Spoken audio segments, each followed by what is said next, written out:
Hello dear students, welcome to vision 247 YouTube channel plus application. तर जसं याच्या आधीच्या व्हिडिओमध्ये मी तुम्हाला सांगितलं होतं की जर तुम्ही मला रिस्पॉन्स कराल, मेसेज कराल की सर सिलेबस डिकोड करा, स्क्रीनशॉट पाठवाल लाईक केलेल्या व्हिडिओला, तर आम्ही एक व्हिडिओ सिलेबसवरती टाकू. तर तसंच बऱ्याच जणांचा, बऱ्याच स्टुडंटचा रिस्पॉन्स आलेला आहे आणि त्या रिस्पॉन्ससाठी मी धन्यवाद म्हणतो त्या स्टुडंटचा. आणि असाच रिस्पॉन्स देत राहा. तुमचा रिस्पॉन्स म्हणजेच आमच्यासाठी मोटिवेशन राहते आणि हेच मोटिवेशन आम्हाला पुढे जाण्यासाठी प्रेरित करते. ओके, तर तुमच्या फीडबॅकसाठी आणखी एकदा थँक्यू. आज शिवजयंती आहे, शिवजयंतीच्या खूप खूप शुभेच्छा. जय शिवराय. सिलेबस डिकोड करण्याआधी थोडेसे जे कोर्सेस लॉन्च झालेले आहेत त्याबद्दल डिस्कस करूया, जेणेकरून तुम्हाला थोडा बहुत बेनिफिट होईल त्या कोर्सेसपासून. तुम्हाला जर असं वाटत आहे की नाही आपल्याला नक्कीच बेनिफिट होईल, तर डेफिनेटली चॅनलला सबस्क्राईब करा, बेल आयकॉनवरती क्लिक करा. तुम्हाला मेसेज येऊन जाईल जर नवीन काही व्हिडिओज वगैरे आले, अपलोड झाले तर. तर आणखी एक सांगण्याचं तात्पर्य म्हणजेच की एक आणखी विषय म्हणजेच की जर तुम्हाला या सिलेबसची PDF पाहिजे असेल तर चॅनलचं जे आहे ॲप्लिकेशन, ते ॲप्लिकेशन इन्स्टॉल करा. इन्स्टॉल केल्यानंतर त्याच्यामध्ये फ्री ऑफ कॉस्ट तुम्हाला सिलेबसची PDF मिळून जाईल.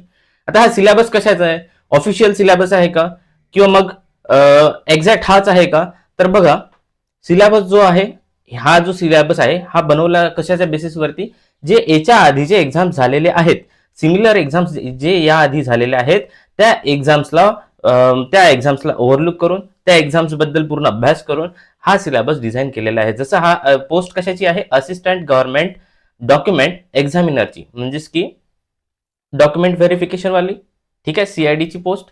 तर मग सिमिलरली कुठल्या कुठल्या सिलेबसवरती किंवा कुठल्या कुठल्या टॉपिकवरती फोकस करायचं, या सर्व गोष्टी आजच्या व्हिडिओमध्ये बघणार आहे. तर तुम्ही जर नवीन असाल तर एंड पर्यंत व्हिडिओ नक्कीच बघा, तुम्हाला डेफिनेटली फायदा होणार आहे. आणि लास्टमध्ये तुम्हाला आणखी एक काय म्हणतात त्याला, एक अपॉर्च्युनिटी सांगणार आहे की जे तुम्हाला एकदम हेल्पफुल राहील. ओके, तर चला स्टार्ट करूया व्हिडिओला. तर बघा,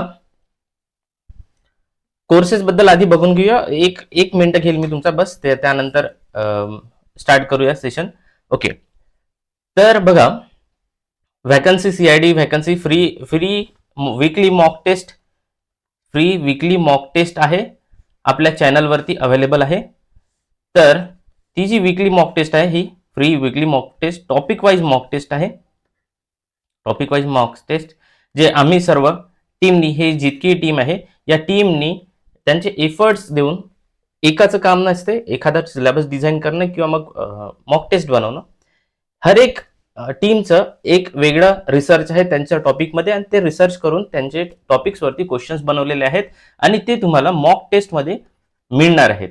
जर फ्री मॉक टेस्ट तुम्हाला करायचं असेल तर तुम्ही विजन 247 ॲप्लिकेशन इन्स्टॉल करा आणि कॅरी ऑन करा. तुम्ही तुमच्या अभ्यासाला सुरुवात करू शकता. ओके, नेक्स्ट बघा, जर समजा तुम्हाला टेक्निकल बॅच पाहिजे असेल, सर आम्हाला नॉन टेक्निकल जमते, फक्त टेक्निकल पाहिजे, तर टेक्निकल बॅचची प्राइस तुम्हाला दिसत आहे समोर स्क्रीनवरती. किती आहे? 299 ला बॅच मिळून जाईल. त्यानंतर त्या बॅचमध्ये topic wise mock test, live plus recorded classes, doubt sessions, 6 month validity आणि कम्प्लीट कोर्स मिळून जाईल तुम्हाला 2 महिन्यामध्ये. 2 मंथमध्ये पूर्ण कोर्स कम्प्लीट होऊन जाणार आहे. ओके, सिमिलरली सर मला technical plus non technical batch पाहिजे, तर हिअर इट इज. म्हणजे तुम्हाला जर टेक्निकलच्या सोबत नॉन टेक्निकल सुद्धा पाहिजे असेल तर तुम्हाला मिळून जाईल आपल्याच प्लॅटफॉर्मवरती. दोन्ही बॅचेस अवेलेबल आहेत. नॉन टेक्निकल प्लस टेक्निकलची बॅचची प्राइस आहे 4999, आणि याच्यामध्ये सुद्धा free topic wise mock test, live plus recorded lectures, doubt sessions, validity 6 month and in 2 month, 2 महिन्यातच कोर्स कम्प्लीट होणार आहे. ओके, काही डाऊट्स असतील, काही क्युरीज असतील तर तुम्ही दिलेल्या नंबरवरती कॉन्टॅक्ट करू शकता. ओके, चला तर मग स्टार्ट करूया. आजचा सिलेबस डिकोड करण्याचा प्रयत्न करूया. जो काही सिलेबस आहे त्याबद्दल डिस्कस करूया. Just weight a minute, let me open the syllabus. Okay, दिसत आहे? नाही दिसत आहे सर, व्यवस्थित नाही दिसत आहे. Just weight.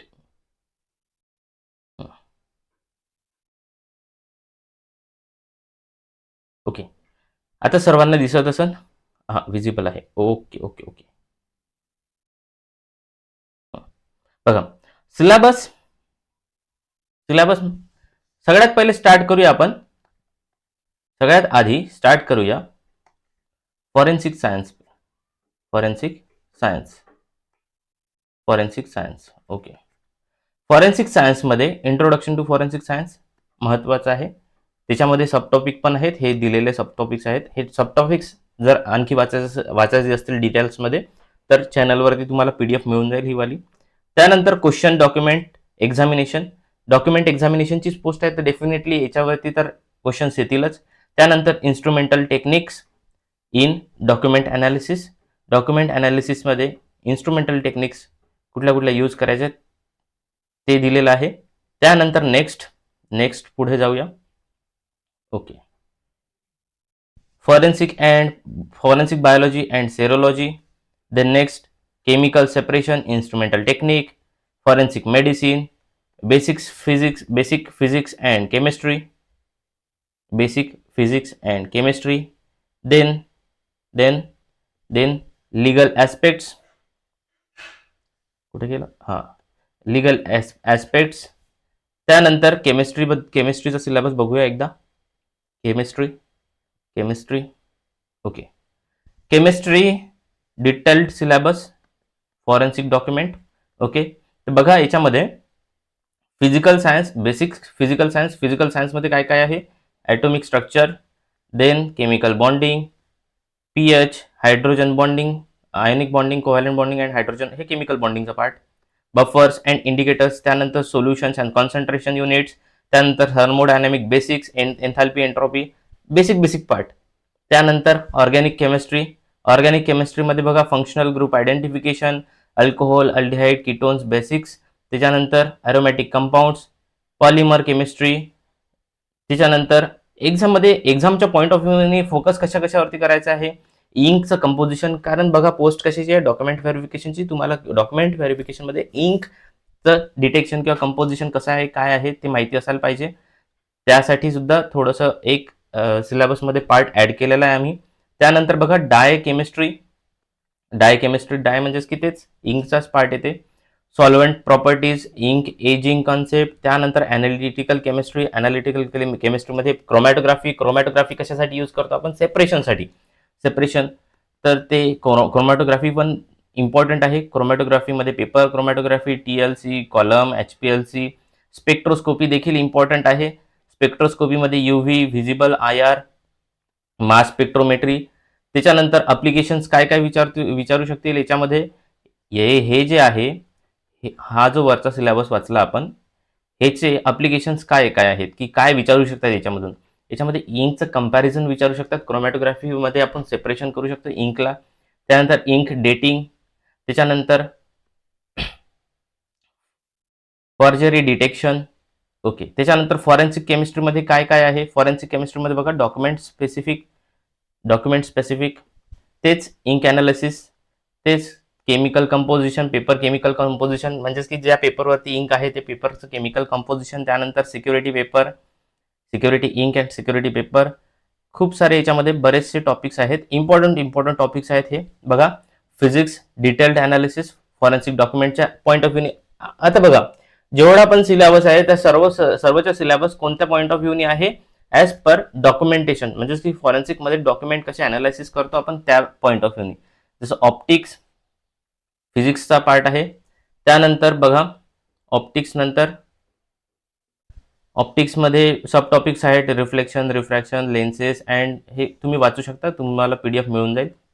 त्यानंतर बघा लाईट अँड रेडिएशन नंतर बघा light and radiation, electricity and electronics basic level, सर्व basic. Modern physics basic concept only. त्यानंतर